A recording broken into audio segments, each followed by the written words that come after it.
腊月28啦，隔壁老王家做红烧鲤鱼了，那味道老香了，隔这么远我都能闻到，好想吃。可惜我没钱买，就用面粉龙鱼1条吧。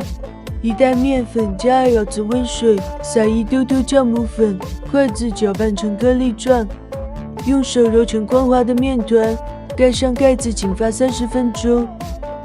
A few moments later. 时间到，把面团放到面板上揉光滑，搓成长柱子，分成2个大面团，然后再揪出1个小剂子。另一个面团也揪1个小剂子，然后拿来草莓粉，把小面团染成粉红色，搓成1个粉色的小球球。再拿来抹茶粉，把另一个小面团放里面，染成绿色的小圆球。把大面团揉成1头粗1头细，细尾巴往下按，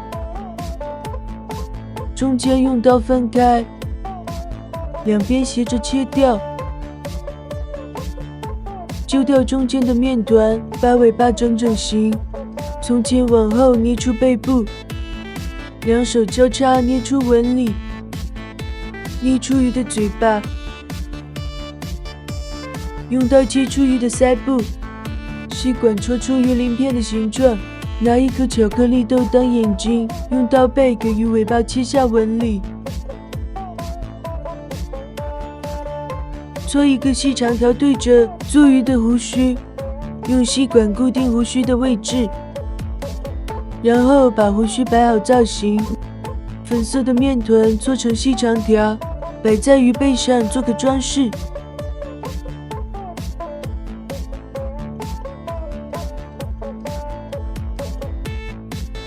绿色的面团搓小圆球，交叉摆在鱼背上。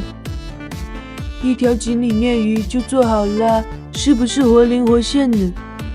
然后给它摆锅，锅里我还做了1条鲤鱼，要成对，盖上盖子，醒发1小时， 1 hour later. 大火蒸30分钟。时间到，把面鱼放到盘子上。